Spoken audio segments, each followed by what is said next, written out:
بسم اللہ الرحمن الرحیم۔ السلام علیکم۔ حضرت محمد صلی اللہ علیہ وسلم اور ایک اونٹنی کا واقعہ۔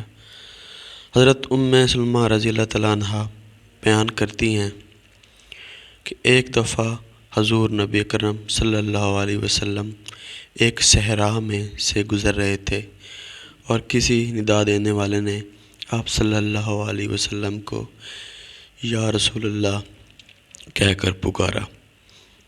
آپ صلی اللہ علیہ وسلم آواز کی طرف متوجہ ہوئے، لیکن آپ صلی اللہ علیہ وسلم کو سامنے کوئی نظر نہ آیا۔ آپ صلی اللہ علیہ وسلم نے دوبارہ غور سے دیکھا تو وہاں ایک ہرنی بندھی ہوئی تھی۔ آپ نے عرض کیا، یا رسول اللہ میرے نزدیک تشریف لائیں۔ آپ صلی اللہ علیہ وسلم اس کے قریب تشریف لے گئے اور اس سے پوچھا، تمہاری کیا حاجت ہے؟ اس نے عرض کیا، اس پہاڑ پر میرے دو چھوٹے چھوٹے نومولود بچے ہیں، بس آپ مجھے آزاد کر دیجئے کہ میں جا کر انہیں دودھ پلا سکوں، پھر میں واپسی لوٹ آؤں گی۔ آپ صلی اللہ علیہ وسلم نے پوچھا، کیا تم ایسا ہی کرو گی؟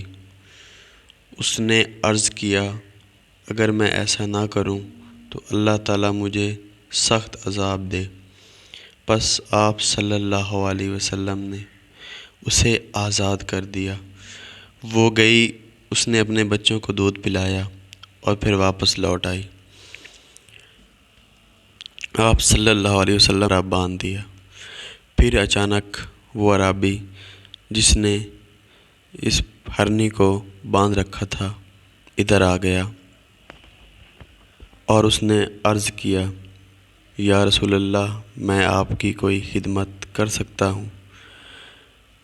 آپ صلی اللہ علیہ وسلم نے فرمایا، ہرنی کو آزاد کر دو۔ پس اس عرابی نے اسے فوراً آزاد کر دیا۔ وہ وہاں سے دوڑتی ہوئی نکل گئی اور یہ کہتی جا رہی تھی، میں گواہی دیتی ہوں کہ اللہ کے سوا کوئی عبادت کے لائق نہیں، اور آپ صلی اللہ علیہ وسلم اللہ کے رسول اور آخری نبی ہیں۔ دوستوں، آپ کو میری ویڈیو کیسی لگی؟ اگر آپ کو میری ویڈیو پسند آئی ہو تو پلیز لائک کر دیجئے، اور مزید ویڈیوز کے لیے پلیز میرا چینل سبسکرائب کریں۔ اگلی ویڈیو میں دوبارہ حاضر ہوں گے۔ اللہ حافظ۔